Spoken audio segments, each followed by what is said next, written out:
Hoje eu vou falar um pouco da vida dele, que é interessante, a gente vai falando juntos até, tá? Mas hoje eu vou ser muito detalhista com determinadas obras mais importantes dele.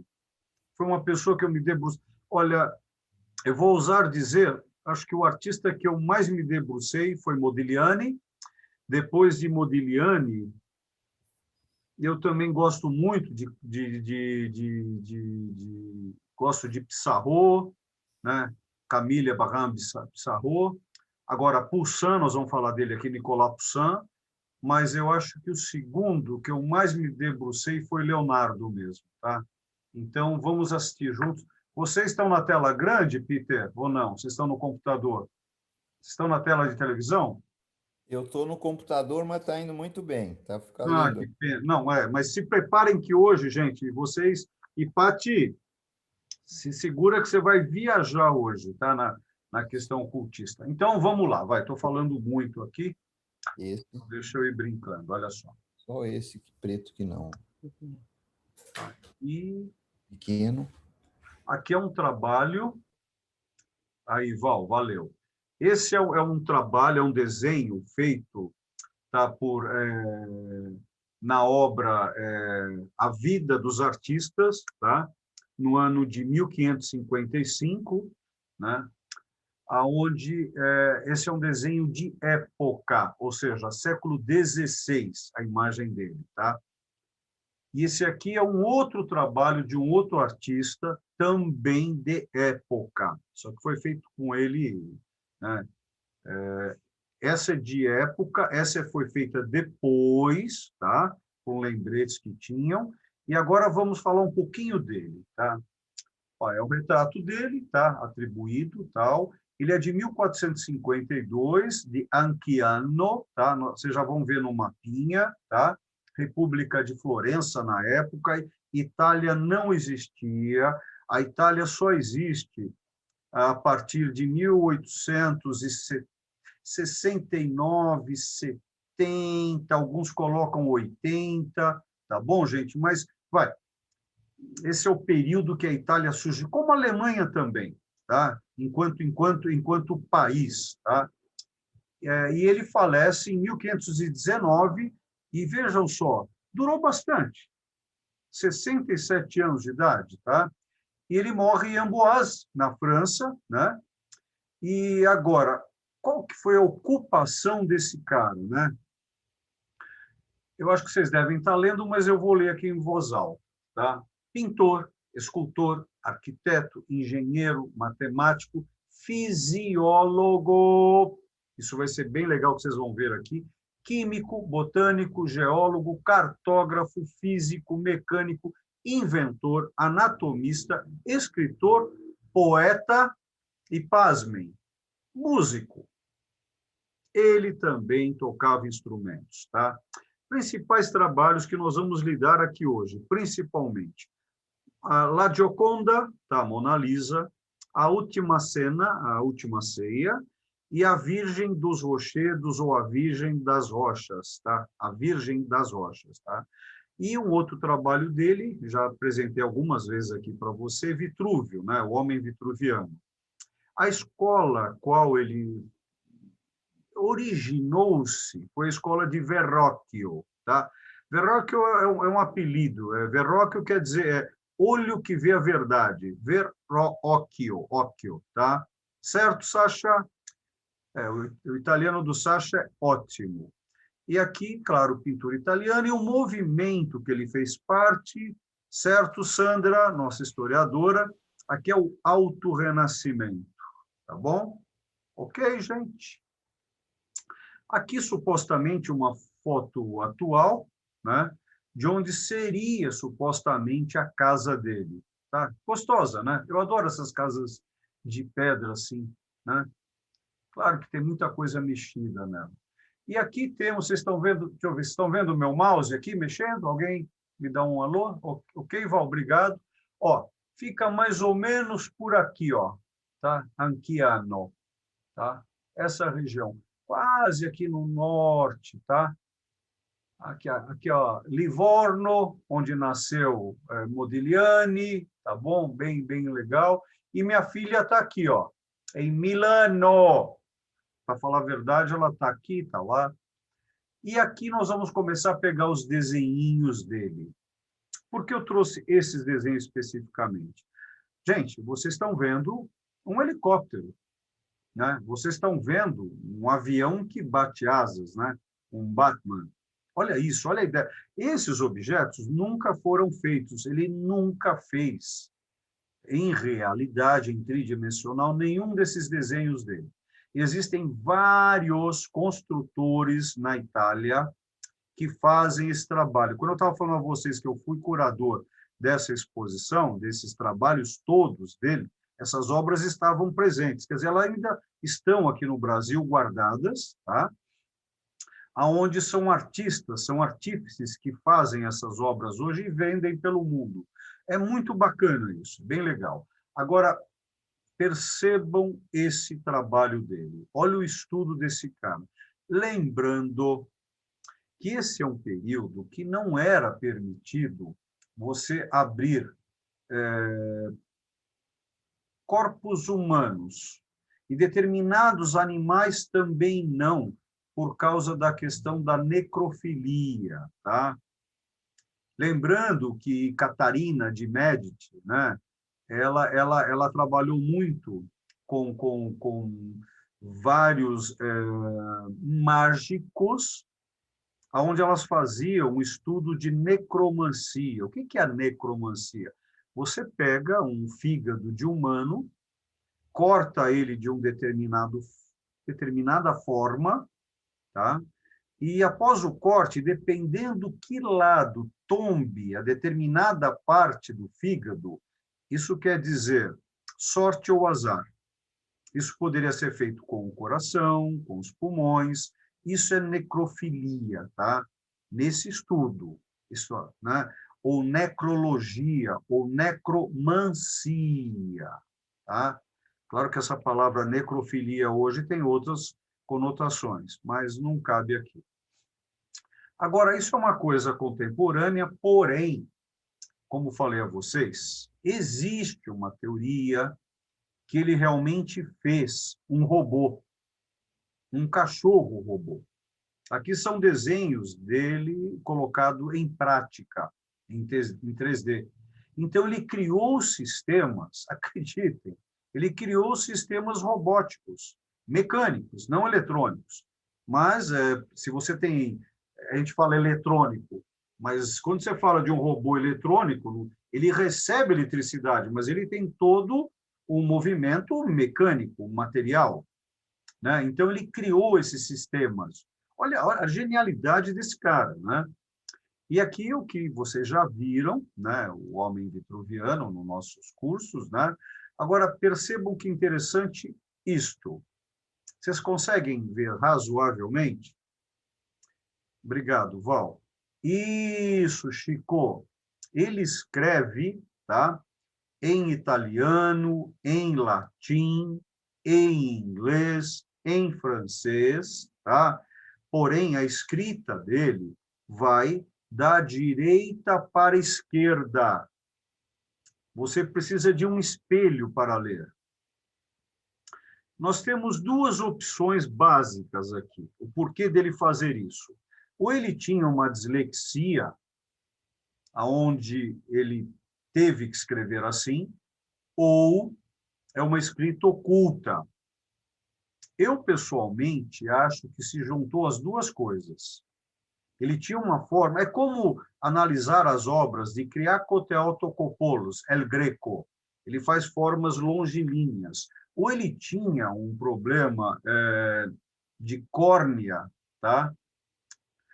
Ou ele realmente pintava as formas longilíneas para tentar chegar a uma questão de céu e inferno. Aqui, no caso, ele, como vocês vão ver hoje, o quanto que ele lida com o ocultismo, quanto ele lida com simbolismo. Como muito do que vocês estão vendo aqui, sábado nós vamos inaugurar na galeria uma exposição chamada Freud, Blade, Tarot. São 22 lâminas do tarot. E lá, o meu texto, eu não consegui fazer um texto em prosa, fiz um texto poético para tentar atingir o simbolismo, que hoje vocês vão ver muito aqui. Tá? Indo adiante, vejam esses cadernos dele. Uma das pessoas que é proprietária de alguns dos cadernos, de alguns dos desenhos dele, é o Bill Gates. Lembram que determinados sistemas do Bill Gates, na hora que você abriu o Windows, apareciam desenhos do Leonardo da Vinci, tá? Hoje ele é mais chamado de Leonardo do que de Da Vinci, porque ele veio de Anchiano, não da cidade de Da Vinci, tá? Esse foi o nome que deram a ele. O nome mais utilizado hoje é Leonhardt, né? Coração de leão, Leonardo, né? Agora vejam o que ele teve que fazer para que nós estejamos vendo a qualidade desse útero aberto. Olha o trabalho dele enquanto cirurgião. Isso é magnífico, não, gente? Isso é. Agora, isso não era permitido na época, né? Pois bem, aqui eu trouxe para embelezar, né? Onde eu não vou me debruçar sobre essa obra, que é uma obra mitológica. Nós temos Leda com Zeus. Zeus, o deus em forma de cisne, para conquistá-la, né? Mas é uma outra mitologia. Eu vou me deter mais em mitologia em Nicolas Poussin, que é o artista que eu gosto muito, porque ele é chamado de pintor-filósofo, tá? Ele é do período barroco, França, século XVII. E aqui nós estamos em torno de 1500, né? Esse Arminho tem toda uma história, a qual eu também não vou me debruçar, mas eu quis mostrar para vocês a beleza dessas obras, tá? Aqui nós temos o símbolo do cristianismo, que é o lambis, que é o carneiro, tá? Agora, por que o carneirinho é o símbolo do cristianismo? Acho que todos nós aqui já tiramos uma blusa de lã colada na pele num quarto escuro. Vocês já fizeram isso? Você tira centelhas de eletricidade que pode ter 7 a 8 centímetros. Façam isso. Coloquem uma blusa de lã, tá? E essa blusa de lã, junto à pele, esfreguem bastante no corpo, vão para um quarto escuro e retirem esse pullover, Vocês vão ver o que acontece com a eletricidade humana. É magnífico. Então, talvez o carneiro, porque o carneiro não tem garras, não tem chifres, não tem dentes potentes. Então, qual a importância do carneiro? A eletricidade, que se compara aos os nazirim da época, os essênios, ou seja, a origem dos rabinos, os tanaim, tá? Por causa da utilização de barbas grandes e cabelos grandes. Por quê? Tá? Porque existe uma maior eletricidade na cabeça. Lembra aquela brincadeira de pegar um pente, passar no cabelo e depois pegar papelzinho cortado? Lembram disso da infância de vocês? Lembram? Tá?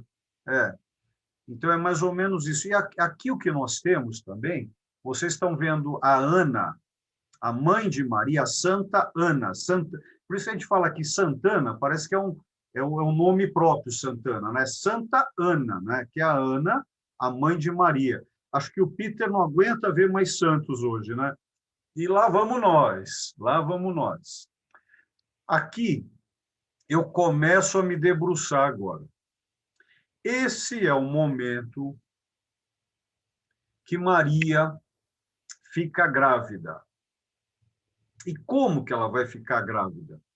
Esse é o momento, sempre nessas pinturas tradicionais clássicas, quando vocês estão vendo alguém com halo igual a Maria, ela é uma santa. A palavra santo vem de são. Por isso que unção não pode ter um defeito físico. Não pode faltar uma unha. Senão ele não é são, senão ele não atinge o estado de santo.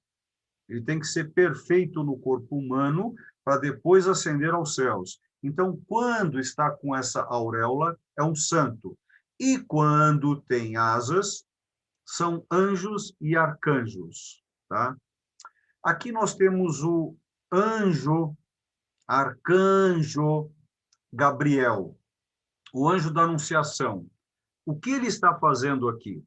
Ele está sendo a voz de Cristo, né? Simbolizando uma colomba, uma pomba, que nesse momento, através dele e de um símbolo, vocês estão vendo que a mão esquerda dela, do lado do coração, está aberta para receber, a mão direita está sobre a escritura, tá?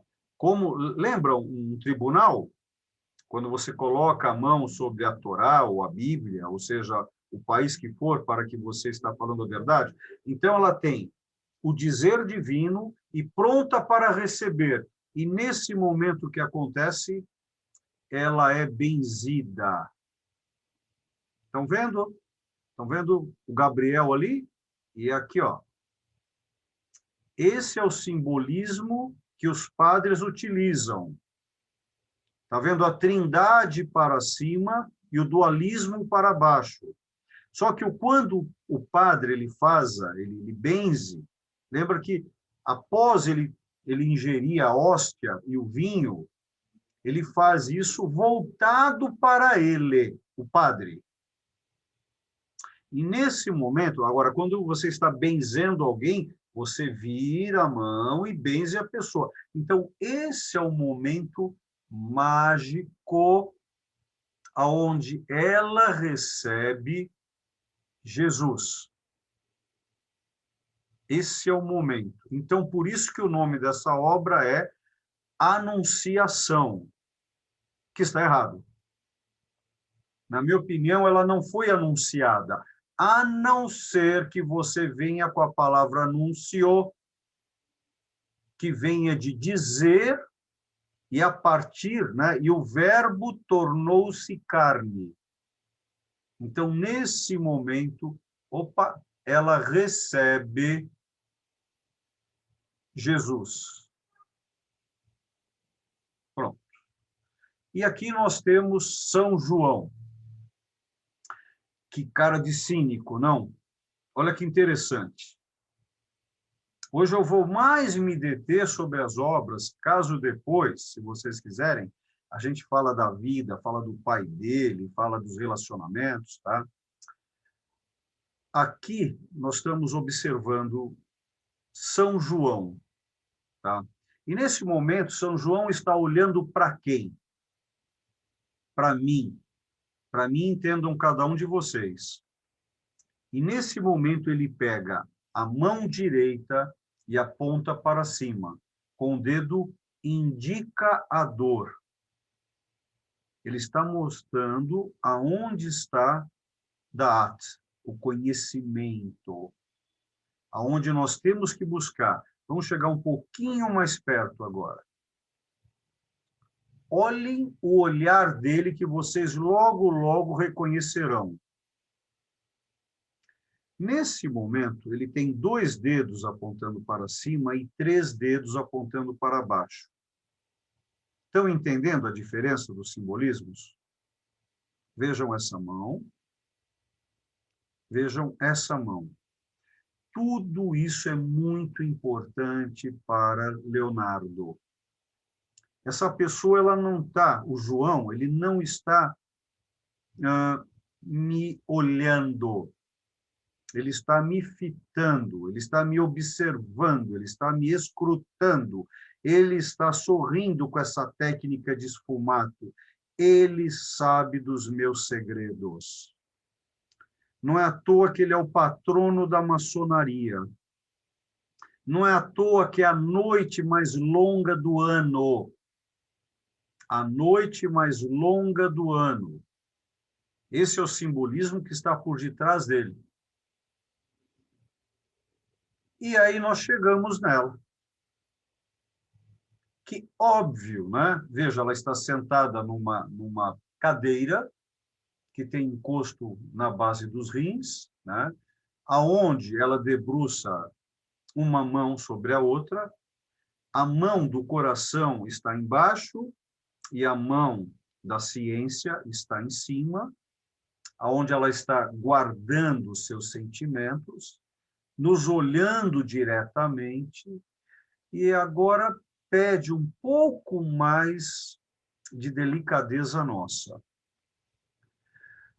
Autor, Leonardo, 1503, 1506, pintura a óleo sobre madeira de álamo. Essas madeiras tinham que ser escolhidas, como as tintas eram feitas por ele. Ele era químico, ou melhor ainda, alquimista. 77 por 53. Esqueci de tirar o 1 ali, tá? Encontra-se no Louvre. Por que no Louvre? Né? Se ele é dianquiano, se ele viveu na Itália e depois, no final da vida, ele foi para a França. Então, essa obra pertence ao Louvre e existem vários casos aí de tentativa de retrazê-la à Itália. Acho que vai ser muito difícil isso, né? Vamos agora nos aproximar.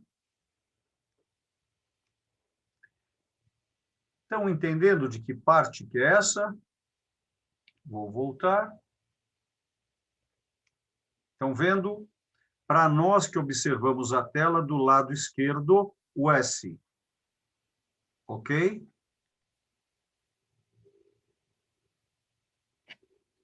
Esse S é um caminho que lá no fundo nós estamos vendo um castelo. Castelo, mesmo em italiano, vem de casto, puro, castelo, castidade, puro. Tá? E do outro lado, nós temos uma ponte. Deixa eu voltar.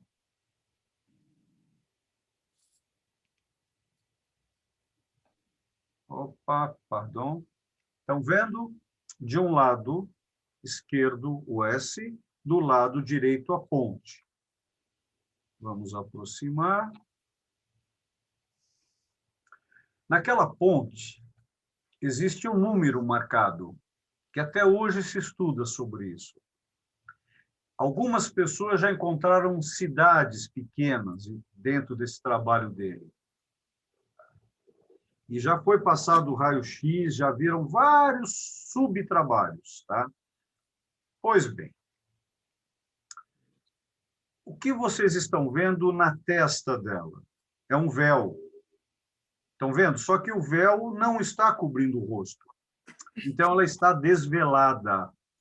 E, novamente, por causa dessa técnica que ele criou, essa fumaça, esse esfumato, ele consegue fazer com que ela esteja rindo ou sorrindo. Ela pode estar nos observando ou nos escrutando. Ele consegue criar todo um clima de segredo, de observação, de aprofundamento.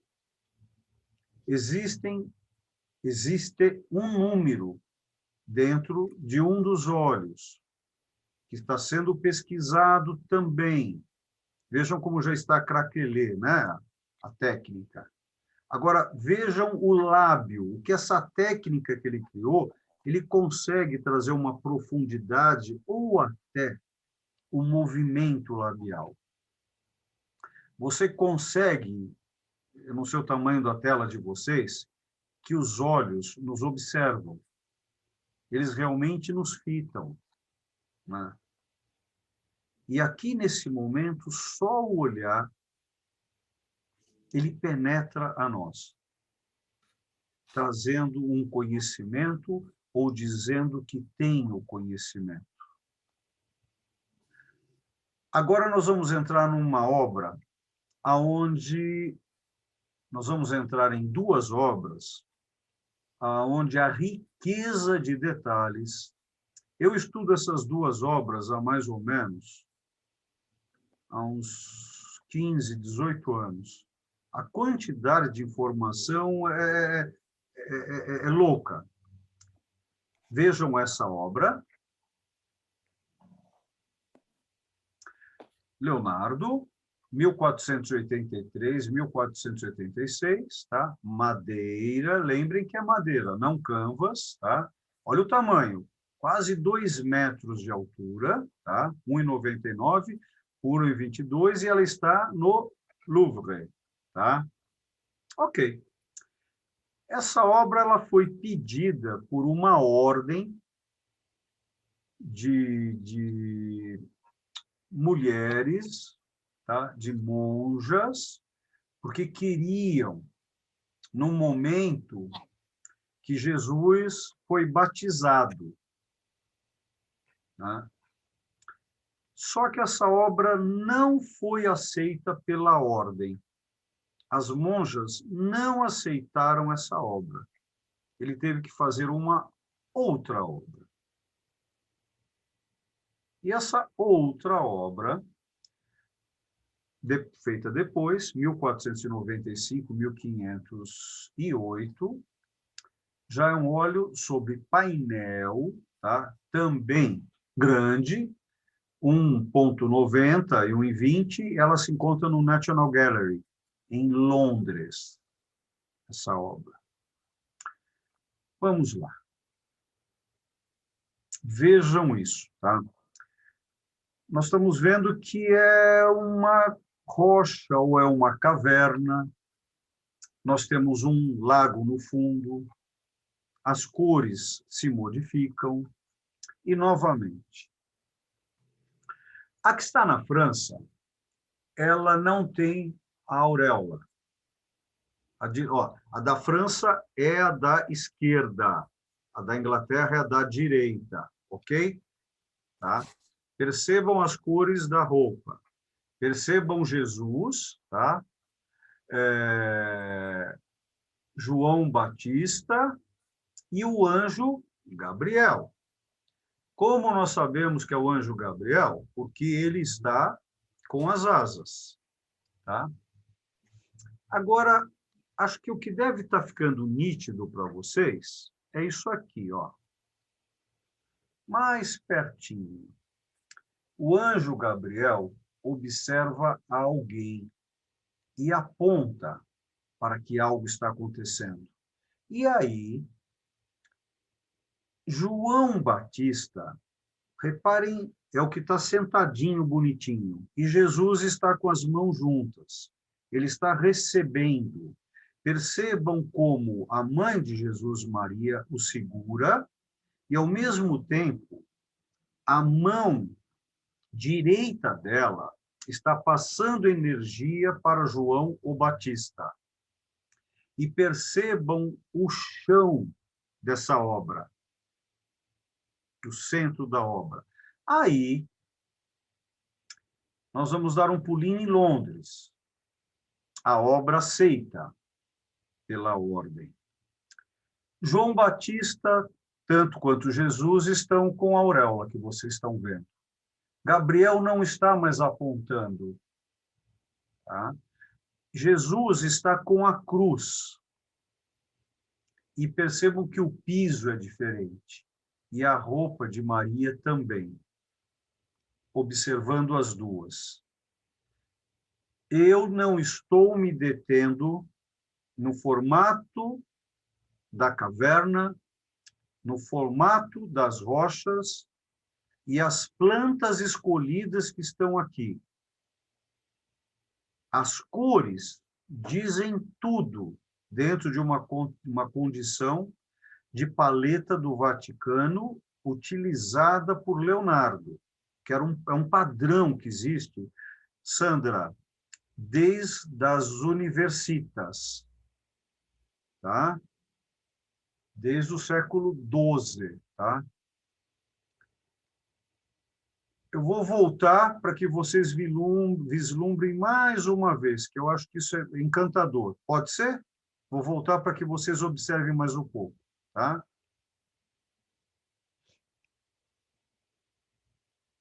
Vou tirar isso. Essa que está no Louvre. Esta que está no National Gallery.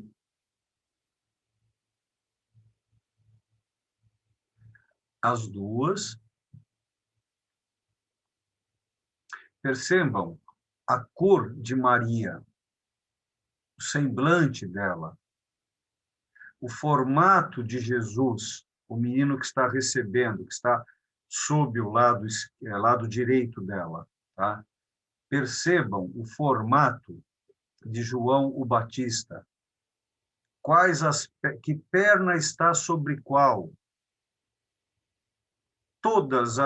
Prestem atenção, todas as estátuas no Antigo Egito, todas estão com a perna esquerda à frente. Todas as estátuas no Antigo Egito. Jesus está com qual perna à frente aqui? A esquerda. Por que a esquerda? É ao lado do coração. Tem todo esse simbolismo. Tá? Essa obra é fantástica, não? Oi. Acho que diminuiu a imagem sua, não? A minha imagem? Desculpa. A minha, não. A minha, aqui não, Val. Diminuiu para vocês, pessoal, a imagem?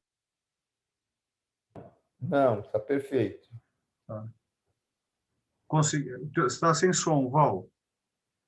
É que o Mordecai entrou e desconfigurou a minha tela aqui. Entendi. Ô, Mordecai, que mané você, hein, cara? Tá com saudade dele. Olívio, qual o nome desse quadro? A Virgem das Rochas, ou a Virgem dos Rochedos. Virgin of Rock. Tá? Agora, esses nomes, gente, isso tudo é muito complexo, né? Foi ele que deu esse nome, Da Vinci? Não. Aí que tem que se analisar tudo isso também, né? Por quem passou, como fez. Bem, ok? Vamos agora nos deter. Agora se preparem, que hoje é o meu presente para vocês todos, tá? Eu quero que vocês agora tenham uma mente plástica e nós vamos entrar no nosso mundo, tá? Judaico-cabalístico agora. Agora nós vamos nos aprofundar e fazer uma análise, sem que eu me detenha nos termos da Kabbalah, mas vocês vão perceber coisas que fazem o cérebro arder. Sacha, você vai gostar, meu queridão. Vamos lá. Esse aqui é um esboço de Da Vinci, de Leonardo, para a última cena, tá? A Santa Ceia. Esse é um desenho também, esse é um corte que tem no próprio desenho, também feito por ele, terminando o esboço, tá? Esse é um desenho de Jesus, que daqui a pouco nós vamos vê-lo, tá? E agora, a obra. Se prepare. Olha a quantidade de informações que nós temos aqui. O que eu quero mostrar só a priori para vocês, nós temos 4 tapetes de cada lado e, ao fundo, 3 janelas e Jesus de forma triangular. Certo? A priori. Autor, Leonardo da Vinci, 1495, 1498, pintada a têmpera e óleo. Em vida, essa obra já estava descascando, que ele adorava misturar coisas, têmpera e óleo, tá? Sobre 2 camadas de gesso aplicadas em estuque. Essa é uma obra que está numa parede, num convento. Dimensões 4,60 metros por 8,80 metros. Refeitório de Santa Maria della Grazie, em Milano. Ecco. Vamos lá? Tirando tudo à sua volta, tá? Isso, chegue um pouquinho mais perto, por gentileza. Eu não consegui ampliar, mas certas coisas eu ampliei.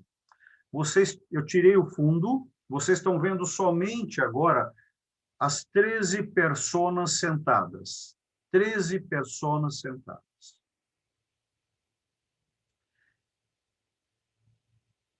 Esse é o momento que ele fala: um de vocês me trairá. Aí nós vamos ter análise de cada um deles. Vamos embora. Agora, vocês só estão vendo as mãos. As mãos. Deve estar muito pequeno para vocês, velho. Cada mão... Obrigado, Soninha. Cada mão tem um formato, esse formato é simbólico. Como vocês estão vendo que Jesus está com uma mão voltada para cima, vocês vão ver mais perto, Sasha. Eu vou chegar mais perto, querido. Só que foi assim que eu consegui trazer para vocês. Agora, cada mão pede um estudo, porque é de cada pessoa. E vocês vão ver como nós vamos nos aprofundar. Isso é o estudo da Kabbalah nas obras de arte. Esse é o aprofundamento. Nesse momento, reparem, é um homem com uma mão no pescoço do outro ser, com uma faca na outra mão. Eu vou voltar. Jesus, tá? Do lado de vocês estão vendo a obra. Do lado esquerdo de vocês estão vendo ali, existe um vão muito grande. Vocês percebem o vão que tem entre Jesus e a próxima pessoa? Tá? Isso é muito simbólico. Tanto que o outro vão tem duas mãos. Ali você está vendo, existem teorias e teorias. Tá? Já já nós vamos falar, mas prestem atenção agora, limpando as mãos, a faca e a mão, a obra, e agora eu já volto naquele detalhe. Jesus, um judeu, com a mão esquerda apontando para cima e a mão direita apontando para baixo, vestido de azul e vermelho. Tanto as Marias da sua vida se vestem ao contrário. O azul está por cima, o vermelho embaixo. As Marias, ao contrário, vermelho em cima, azul embaixo. Nesse momento, ele representa para nós aqui a letra Aleph, a primeira letra do alfabeto hebraico. Eu vou voltar. O que vocês estão vendo nesse ceder, tá? Não tem nenhum cálice, nenhum graal, nenhum. O máximo que nós podemos ver são travessas. Olha que simbólico, ao lado esquerdo dele, ao nosso lado direito, essa mão de novo apontando para cima, como São João que nós vimos. Aqui eu tirei Jesus do meio e dividi em 4. Portanto, vou voltar. Vejam ela no original.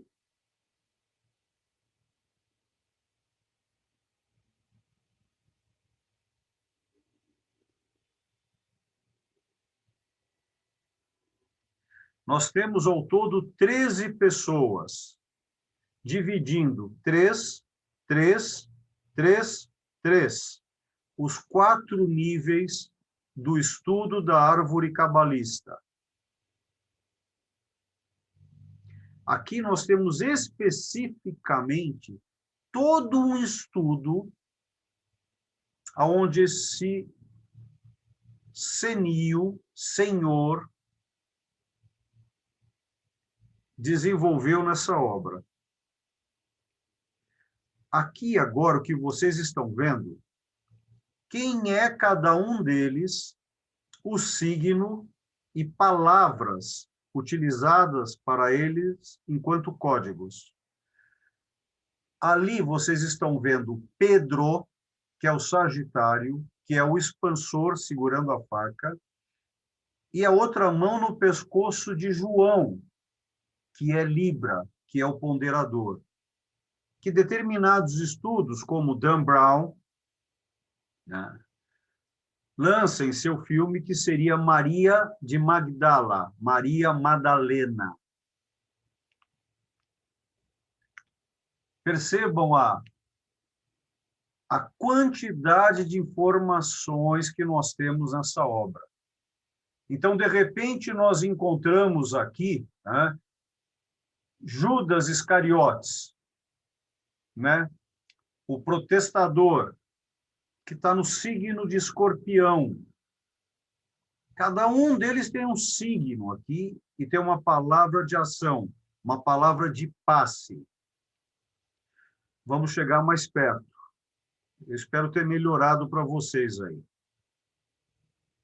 Vejam isso, ó. Bartolomeu, André, Pedro, João, Judas e Tiago. Vou ler tudo. Bartolomeu, Peixes, apaziguador. André, Capricórnio, responsável. Pedro, Sagitário, expansor. João, Libra, ponderador. Judas Iscariotes, Escorpião, protestador. Tiago Maior, Aquário e visão. Agora, o corpo deles, as mãos, a vestimenta e aonde estão colocados. Do outro lado, da direita para a esquerda. Simão, Áries, ação. Judas Tadeu, touro, realiza lentamente. Mateus, Gêmeos, interação. Felipe, Câncer, acolhedor. Tomé, Virgem, crítico. Tiago, menor, Leão, irradiador. E aqui Jesus. Bem, o que eu tenho a dizer disso tudo, o segredo habita em nosso conhecimento e sabedoria, não somente no que nossos olhos veem.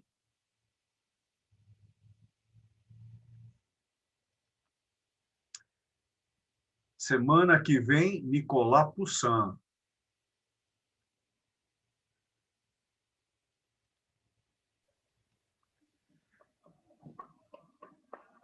Adorei. Incrível, incrível, parabéns. Nós vimos na tela grande, foi ótimo. Ah, é melhor, Peter. Melhor. Foi ótimo. Agora, gente, vamos lá. A Paty fez uma pergunta se vai ter o terceiro módulo no curso de Kabbalah. Do jeito que está indo esse meu ano... Oi, Meri, seja bem-vindo. Oi, Cláudia, estou vendo vocês agora. Oi. Oi, sejam bem-vindas. Quem é que está aqui embaixo? Quem é que está aqui embaixo? Oi, Leni. Leni? Oi, querido, tudo bom? Oi, seja maravilhoso. Obrigado. Pera, que tem quem mais?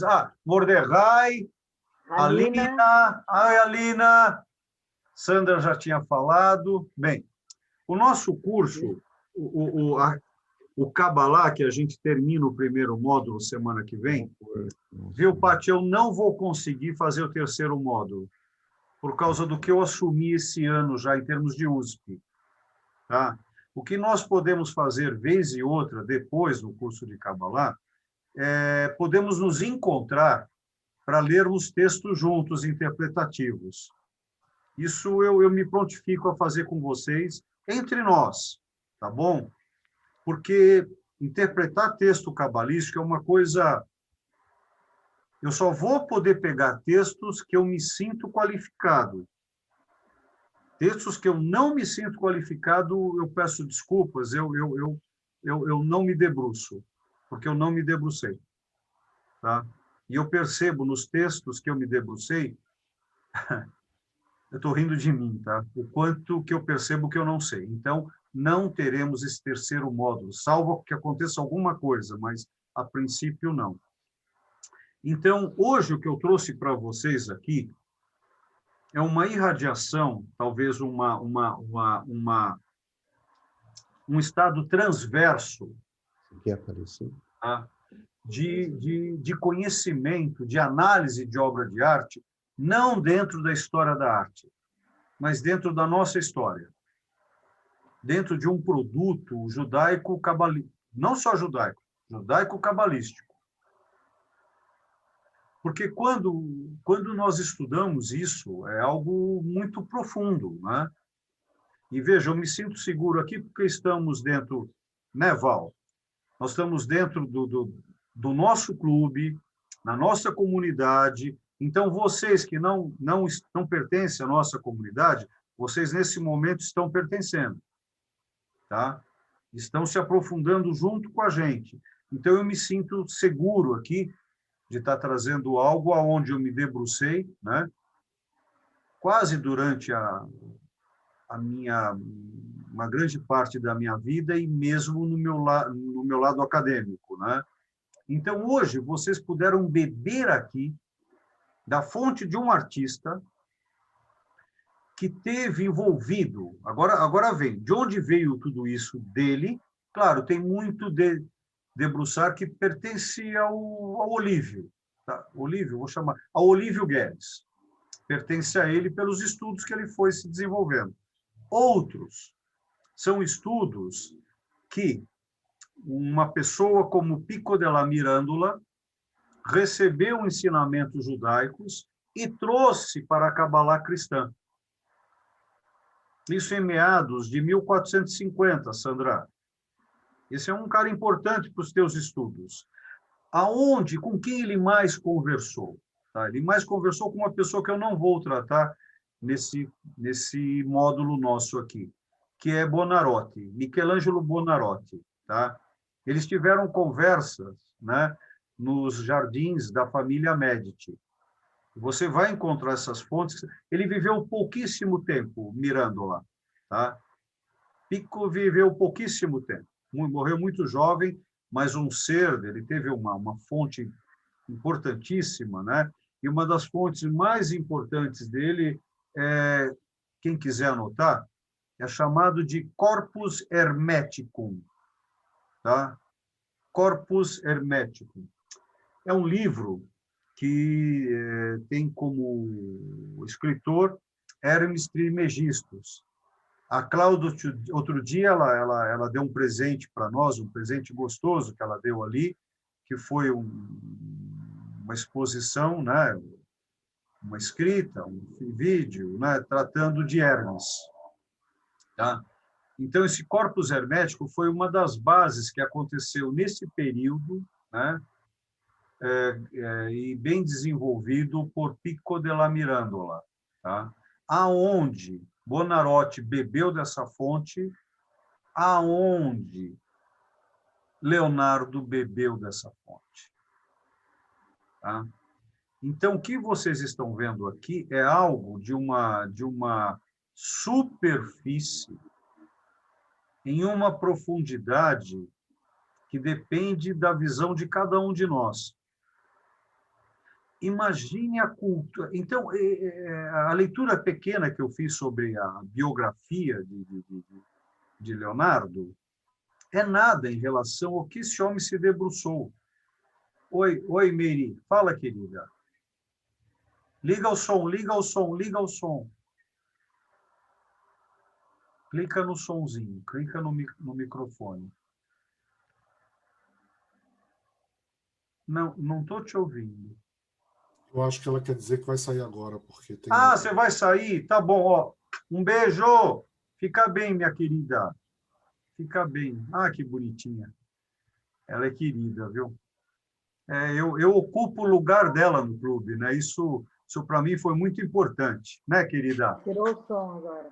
Ah, você fala que agora está aberto o teu som. Fala, querida. Não, eu vou sair agora. Tá bom. Então se divirta. Tchau, tchau. Tchau, querida. Tchau. Ela é muito querida. Agora eu me lembrei de quando eu fui curador da exposição dela lá no MUBI. Foi muito legal, né? A gente tratou de vários trabalhos dela e a viagem da família dela para o Brasil. Foi bem bacana. Bem, o que vocês acharam? Vamos lá, vai. Hoje vocês beberam de uma fonte bem bacana. Fala, Val. Não, quem é? Ah, o Mordecai. Fala, sumido! Olha, primeiro, seriamente falando, fantástico a colocação da ceia e da Mona Lisa, muito bacana. Mas eu vou fazer uma pergunta, Pois não. por favor, é engraçado. Será que essa é a característica da humanidade, do ser humano, viver no antagonismo? Vou me explicar. Veja bem. Você falou agora, na última ceia, se eu entendi, que importante é o conhecimento, não só a visão, tem que ter o conhecimento. Se é isso que eu entendi. Alguma coisa disso. Que o conhecimento é bem primeiro, ou seria primordial, não, a gente não pode se enganar, porque tem a ilusão de ótica, né? Primeiro o conhecimento, depois a visão. Mas olha que interessante, na Mona Lisa, o que predomina é a visão. Porque se você se afasta, por exemplo, do quadro, você tem uma visão diferente da Mona Lisa, do olhar. E olha que a característica importante na Mona Lisa é aquele olhar lateral, que ela fica, será que está sorrindo? Está isso. E completando, quando eu falei, será que essa é a característica do ser humano? Na cultura chinesa tem o yin e yang, são forças opostas. Na física, será que a luz é onda ou partícula? Será que essa é a característica do ser humano? Viver o amor e ódio, tem as duas coisas, então, quer dizer, vale as duas coisas, vale a visão é importante, mas também o conhecimento tem as duas coisas. Não sei se eu consegui ser claro Conseguiu, sim, conseguiu. Porque nós dois temos um problema, Mordecai. A nossa formação, né, cara? E a gente, às vezes, não consegue ser tão claro por causa do tipo de lógica que a gente tem, né, meu querido? Mas você conseguiu, sim. Eu vou dar uma explicação. Você só vai saber se eu entendi o que você falou através da minha fala agora, né? Então, olha que interessante. Eu vou dar um exemplo bem legal para vocês do que o Mordecai me falou, e eu vou dizer para ele que existem 5 forças aparentes. A básica é o antagonismo. Mas olha, vocês estão vendo aqui a minha mão, que não é minha mão. Minha mão é o meu coração. O meu coração, ele faz isso, ó. Sístole, diástole. Sístole, diástole. Então, portanto, ou ele está fechado, ou ele está aberto. Nós estamos vendo 2 forças. Positivo e negativo ou não. Ele está fechado ou aberto. Só que nós esquecemos de ver uma coisa quando tem esse movimento. Olha que legal. Sístole, ele bate em algum lugar para poder diástole. E ele bate em algum lugar para sístole. Ele bate em algum lugar. Estão entendendo? O sístole e diástole não são somente esses movimentos. Tem mais 2 movimentos. O movimento que ele abre completamente para fechar e o movimento que ele fecha completamente para abrir. Consigo passar isso para vocês? Agora, qual que é o 5º movimento? Aí entram os meus estudos esotéricos, Mordecai. É o grau de indiferença. Quando você me perguntou, colega, a questão de onda, né, ou corpúsculo na física, isso é muito legal porque eu percebo aqui em cima positivo por padrão e aqui embaixo negativo, tá? Então, vocês estão vendo uma onda. Estão vendo uma onda que eu estou fazendo? Então, essa onda, ela bate lá em cima, que é positivo, e ela bate lá embaixo, que é negativo. O que mais tem nessa onda? Indiferença, a linha do meio, que a gente não presta atenção. A vida, ela não é alto e baixo, bom e mal, yin e yang.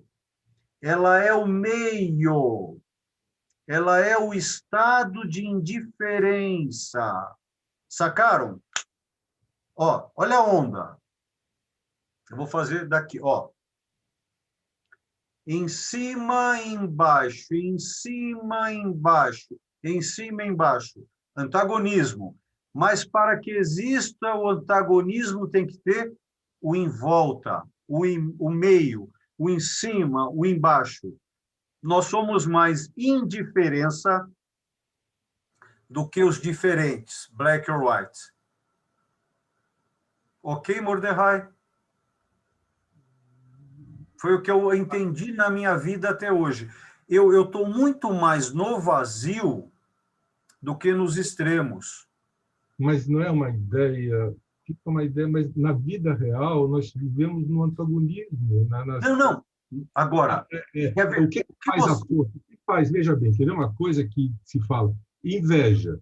Inveja é errado se você tem inveja destrutiva. Mas se você inveja o outro no sentido de também alcançar um bem, ela é positiva, porque faz você ser tanto quanto o outro. Eu quero dizer que talvez a gente viva nas relações, a ideia que eu tenho é que você vive mais nas variações. Morte e vida. Você viver olha só, me permita. Se eu chego para o doutor Olívio, meu pai, advogado criminalista, e falo isso, ele fala, você está tergiversando. Tá? Porque a palavra ódio... Ó, eu vou ser judeu cabalista agora. Se eu usar que o ódio é bom, eu vou ter que criar toda uma estrutura ou intrutura em volta do ódio para que ele não seja mais ódio. Não falei que ódio é bom, falei inveja. Não. Por isso que eu estou indo para o extremo. Então, inveja é boa. Não, eu dou um passo atrás, Olha só, olha que legal. Eu vou pegar de um outro jeito. Tem um cara na nossa comunidade que a família dele era de rabinos e, por causa disso, esse cara conseguiu, a partir da hierarquia do rabinato, ele conseguiu criar 3 níveis de ser. Ele criou o id, o ego e o superego. De quem eu estou falando? De Freud. Então, ele bebeu de uma fonte judaica onde ele conseguiu hierarquizar. Agora, o que é o id? O id é o que você faz, o que eu chamaria de cérebro, que é a vida, é o animal. O ego sou eu. Sou eu. E o superego sou eu e a minha sociedade. Então, eu preciso trabalhar no meu ego, o meu id e o meu superego. E aí, de repente, por não ter tido, minha mãe fala que eu mamei demais, tá? Então, eu não tenho inveja de que uma pessoa que não mamou muito no peito materno. Essa pessoa vai ter inveja durante um determinado momento da vida em relação à psicanálise, porque ele não se realizou no aleitamento materno. Então, ele vai querer fazer isso com outras pessoas porque ele não fez no tempo certo. Então, ele vive uma questão de inveja. Esse é o desenho da psicanálise básica. Então, a inveja ela pode ser boa se você quiser, mas se você pegar a palavra no dicionário, inveja, é que você quer ter algo que você não tem. Agora, se você quiser modificar, você... Lembra, você vai ter que usar outros verbos, predicativos, objetos, para modificar o que quer dizer a palavra invídia, inveja, né? Por isso que eu trouxe o ódio, que é mais extremo ainda. Como eu posso trazer amor? Lembra? Olha que legal isso. Isso eu lembro quando eu ouvi isso na primeira vez e mexeu muito comigo. Foi muito difícil de ouvir, né?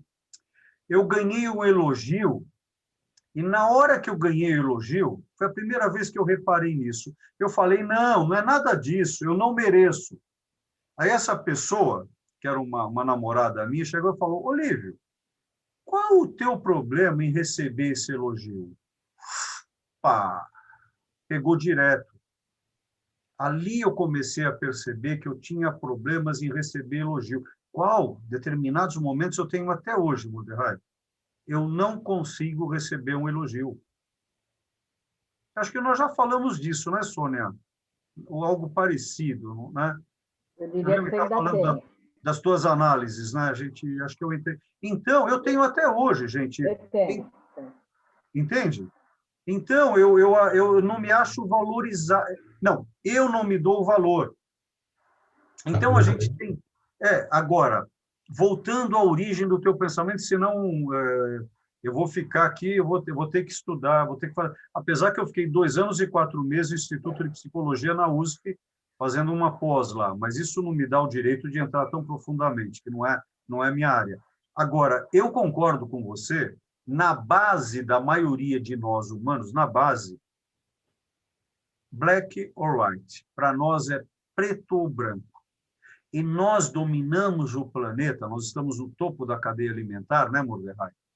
Porque nós somos lógicos, formais matemáticos, e que temos 2 pesos. Quais são os 2 pesos? Cheio e vazio, ou eu tenho ou eu não tenho. Essa é a nossa base. Você começou a falar assim, e o que você falou, na minha opinião, é a base do ser humano. Nós estamos fazendo essas reuniões aqui para tentarmos entender, olha que legal, os cinzas. Mas a nossa base, ou você pagou a conta ou não pagou a conta. Lembram? Meia virgindade, lembram disso uma época? Ou criaram, isso tem 2 anos atrás, uma verdade que é mentira. Lembram quando estavam vinculando isso? E dizem que foi Trump que desenvolveu? Longe dele ter desenvolvido isso há 2, 3 anos atrás. Até foi tema de uma palestra que eu dei numa terça-feira sobre essa verdade que era mentira, né? Porque ou é ou não é. Quando a gente começa a buscar esses caminhos do meio, esses caminhos cinzas, a gente precisa ter, porque o que eu quis dizer, o que eu quis escrever e o que eu quis dizer no texto final, no último slide, eu quis dizer do indivíduo, eu quis dizer principalmente do Olívio Guedes. Eu percebi que meus olhos, a minha vista me engana e eu preciso do conhecimento e principalmente da sabedoria para sapere viver. Senão eu não tenho condição. Porém, no meu básico, numa conversa básica é cheio e vazio. Ou eu tenho ou eu não tenho. Está com fome? Sim ou não? Mais ou menos. Espera, você vai comer ou não vai comer, né? Pagou a conta de luz? Sim ou não? Não, paguei metade. Opa, então não pagou. Então, sim, a base da superfície do ser humano, ela é preto e branco. Tá? Lembra, que quando a gente começa a estudar, principalmente na linha japonesa e chinesa, do Yin e do Yo, Yin e Yo é como falam o Yamato, o japonês, é Yin Yang aqui, né? Você percebe que o Yang, ele é um círculo. Então, a gente esquece que o Yin Yang é o preto e o branco, que tem uma bola dentro branca do preto e uma bola preta do branco, tem o círculo no meio e tem um círculo em volta. Então, você tem 5 símbolos. no yin yang, que é o eterno movimento, né? A eterna dúvida. Por isso que eu ouso dizer, Val, você precisa ver a tua cara quando eu falei que a gente anda mais na indiferença do que nas diferenças. Porque isso tem muito a ver com o espiritismo, Val. Concordo. Eu fiquei, desculpa eu interrompê-lo, mas eu fiquei em êxtase na hora que você comentou isso, porque é o exato, né, do equilíbrio. Independente do espiritismo, é espiritual, é o espiritum. É porque isso me faz lembrar de Hippolyte, né? Leon Hippolyte Denisard Rivail, o Allan Kardec, né? Que é o epíteto dele, né? Papai falava uma coisa engraçada no que você estava falando agora. Falava, meu filho, não vai existir uma mulher meia grávida. Nem não, deve. Não tem. Então, só para fechar com o Mordecai, espero ter trocado com você, não ter te respondido, que não cabe resposta aqui. Eu acho... Cabe uma troca. Eu acho que você não gosta de elogio, mas não é gratuito. O elogio que o pessoal faz a você, eu faço, não é que essas aulas que você faz, elas não terminam nessa hora. Você coloca para as pessoas refletirem e buscarem conhecimento. Agora, olha só o que eu vou dizer, só para finalizar, porque, desculpem... Não, estamos juntos. Pergunta. E ele falou do espiritismo, Val, mas olha, a nossa religião, nós estamos aqui para evoluir, essa da religião, e eu não sou... E se nós estamos para evoluir, crescer, né? Então, como que fica, desculpe outra vez, uma polêmica, ficar na reta, se nós temos que crescer para evoluir? Você percebeu como fica... Quer dizer, eu preciso estudar mais, na verdade, porque eu fico... Você. As dúvidas que eu tenho. Quando você fala que a vida é no paralelo, é no centro, o que nós estamos na vida se não para evoluir? Eu não sou muito religioso, mas aceito algumas coisas interessantes e os rabinos falam, olha, você aqui vai evoluir e vai para uma outra fase, vai voltar e vai ser mais grande no sentido, né? Vai ter uma alma mais... Quer dizer, é verdade? Então, se é isso, nós estamos no sentido de evoluir. Mas tudo bem, eu quero encerrar, desculpe, mas é uma... Não. Você é um querido. Você é um querido. Você que promove essas grandes dúvidas e essas colocações. E eu elogio, porque não pode terminar uma atividade sua em 1 hora. Você deixa material para quem quiser se aprofundar, estudar e ler. Você estuda 10, 15 anos. Eu acho bacana isso. O conhecimento vem de você tomar uma posição e ser o protagonista, né? Você tem que ser o protagonista e procurar. Você não dá o peixe, você manda, vai, né? Pega o vara e vai estudar. Não, é interessante. Parabéns. Obrigado. Fala, Nilson. Posso falar, Olívio? Eu acho que o Mordecai tem parte da mesma situação que eu sempre parti, tem muita dificuldade de tentar categorizar e materializar para conseguir seguir no entendimento. Então, eu compreendo a dificuldade do Mordecai nesse sentido, que é uma dificuldade que eu tinha e venho conseguindo combater, né? Sem querer fechar, sem querer concluir, sem querer categorizar.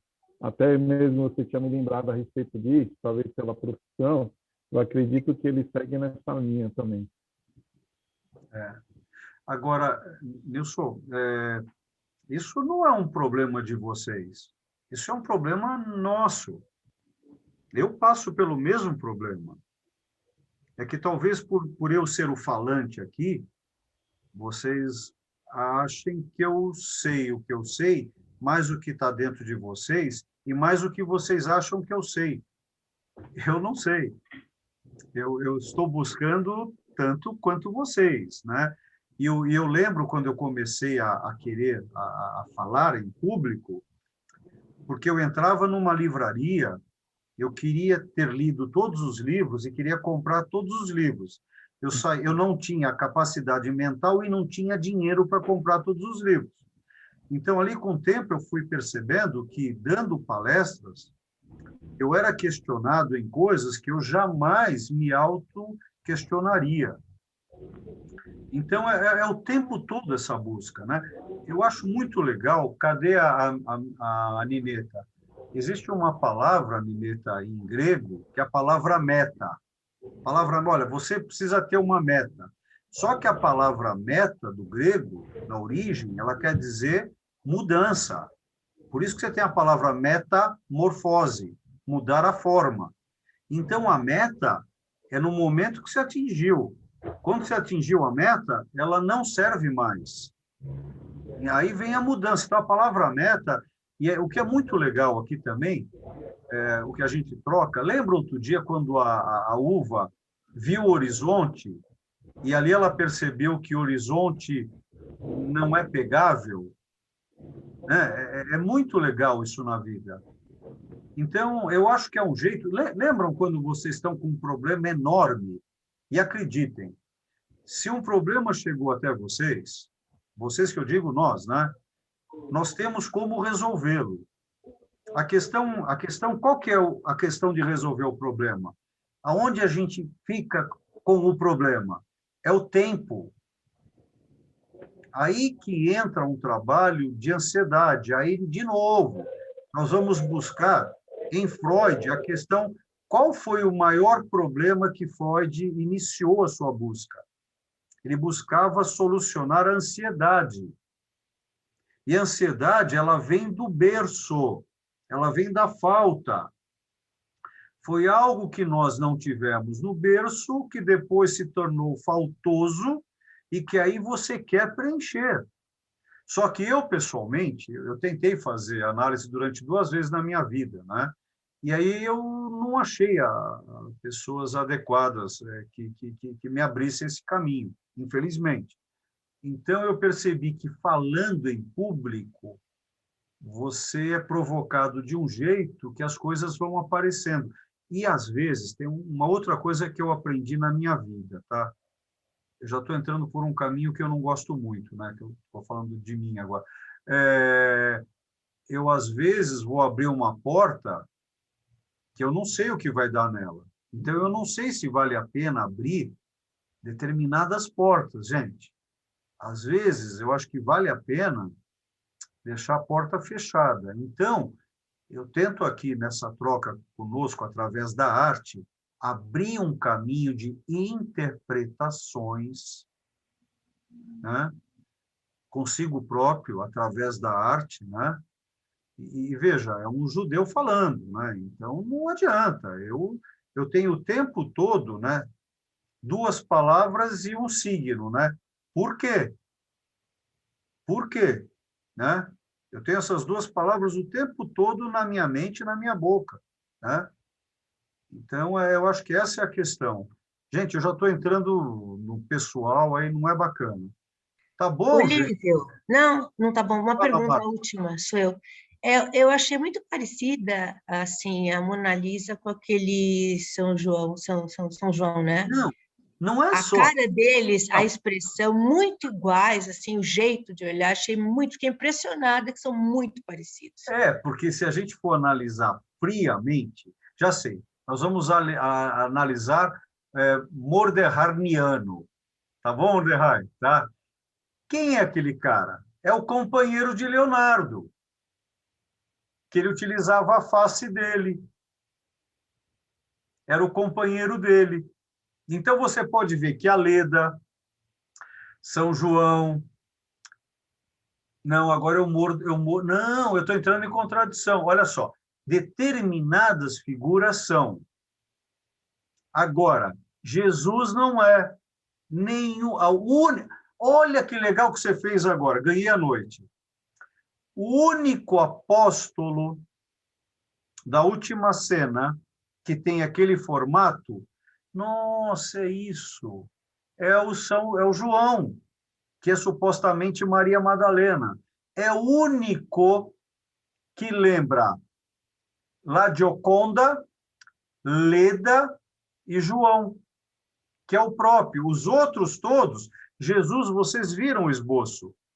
Não quer dizer nada com aquilo. Bem, muito obrigado, Marta. Essa tua observação me deu um salto agora. É por isso que eu faço isso, gente. Porque, às vezes, eu sei que aqui é uma xícara e aqui é um pires. Alguém pergunta, O que você vai fazer com a Chica e o Pires? Eu nunca tinha pensado em fazer isso. Isso é o legal de falar. Como agora. Agora eu estou entendendo uma outra faceta na última cena. Prego. Obrigado. Inclusive, Olívio, eu achei os traços do João mais femininos do que a própria Mona Lisa. Os traços são muito femininos. Ele tem um rosto totalmente feminino. Eu acho que se ele foi quem ele foi, ele estava além da sexualidade. Isso que a gente precisa entender, hein? A questão na vida, às vezes, não é... a questão na vida, às vezes, não é ser sexual. Às vezes, é ser assexual. Tá? E eu não estou falando em transexual. Estou falando em assexual. É que aí, gente, quer saber? Aí depende de cada um, né? Agora, esse cara, sei lá qual era a sexualidade dele. Eu sei que ele teve um envolvimento tão grande com ele e o meio, né? Por que eu sou hétero? Porque eu vim hétero, eu nasci hétero. Eu tenho um determinado percentual químico no meu corpo que se traduz nisso, e o meio onde eu fui criado me propiciou isso. É simples assim, né? Eu acho que é o ácido-desoxirribonucleico, o Y, né? Aonde o meu meio, né? Eu fiquei assim. Agora, ele, veja só, a mãe dele não era uma pessoa tão importante, o pai era importantíssimo, né? Então, essa mistura toda genética dele, que aí precisaria estudar, que eu nunca estudei, a família toda dele, né? E aí você vê o meio que ele viveu no meio de uma mulher que o pai se apaixonou, que não era tão importante, mas o pai era uma pessoa notável, importante, que deu a ele acesso a esse conhecimento, aonde ele é um cara que supostamente nunca terminou alguma coisa. Olha que legal. Que foi, Sandra? Liga o teu som, liga o teu som. Não, liga o teu som. Nós estamos perdendo.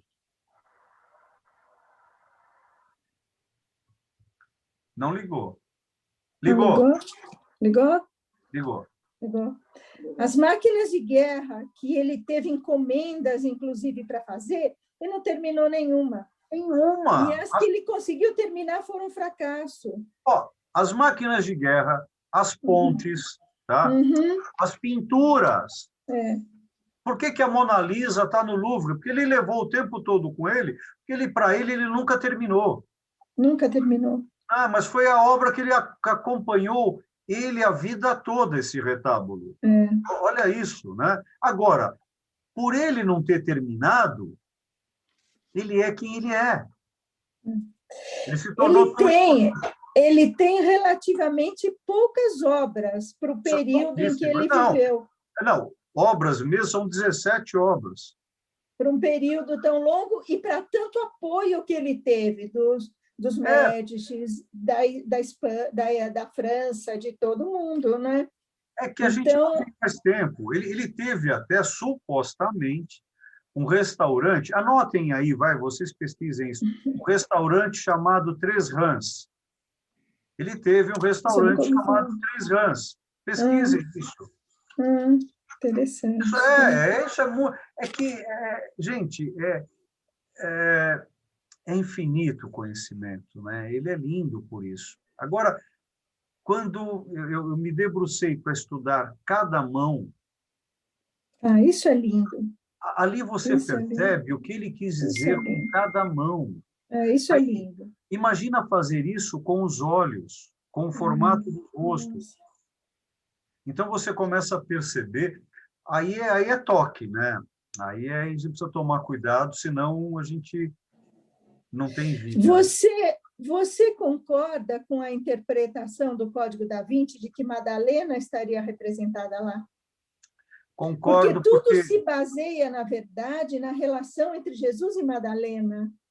E o Da Vinci é um dos que optou por essa linha, não é? Ele, Veja inclusive, só, faria o parte nome- da sociedade secreta que Não, mas depois... vamos tirar, porque são os estudos paralelos. Uhum. Eu felizmente, eu fui contratado pela nossa, um jornal da nossa comunidade que não existe mais, da família Levi, a Gazeta. A Gazeta Mercantil, lembra? Uhum. Fui convidado em 2006 para dar palestras pelo Brasil todo sobre o Código da Vinci. Tá? Uhum. Então, conforme eu vou estudando, a minha mente ela vai criando, Sandra, gavetas. Uhum. Vou criando gavetas para estudar. E aí, quando eu me debrucei sobre René Le Chateau, vocês conhecem essa cidade? É uma cidade no sul da Na França, França, próximo na aos França. Pirineus. Uma cidade pequena. Tá? Uhum. E é uma cidade onde, supostamente, Madalena teria... a Sara chegou lá. Quem é Sara, em ivrite, quer dizer princesa. Foi quando Madalena chegou levando a filha, chamada princesa. Agora, por que princesa? Porque Jesus vem direto do segundo rei de Israel. Quem é? Davi. Davi é o segundo rei. Então, ele descende direto da linhagem de Davi. Nunca ouvi falar isso. E aí, só que Madalena advém da tribo de Benjamim. Ela é grega, não é? Não. Não? São judeus oriundos de Eretz. São da terrinha mesmo. Agora, isso aí você tem que estudar as genealogias, que é muito legal. Isso tem muito. Se você pegar a mais completa que se tem, a genealogia são as inglesas. Você vai pegar desde Eduardo I. É bem legal. Bate com a tua especialização, Eduardo I. Né? Bem legal. Gente, eu acho que eu já estou ultrapassando o limite de vocês aqui, né? Tá bom? Eu espero ter passado umas imagens bacanas. Gostou das imagens, Soninha? Sônia. Amei. Sônia, é que a Sônia que me provoca. Adorei. Eu terminei bem... a aula fazendo... Bem, gente, uma boa semana. Semana que vem é Poussin. É um cara que eu gosto muito, Nicolas Poussin. E ele tem a ver, Sandra, com os segredos de Arcádia. Arcádia é uma cidade suméria. E ele pintou isso nas obras dele no século XVII. Nossa. Vai ser legal. Isso é muito legal. Ele é chamado como o pintor filósofo. É muito legal. São obras... Só que aí vocês vão me matar um pouquinho, que a gente vai entrar em determinados detalhes, que é bem legal das obras dele. É bastante filosofia. O que foi, Marta? Não. Tá bom, tá bom. Tá bom, gente? Tá? Um beijo. Beijo. Bom fim de semana. Boa semana. Beijo. Tchau.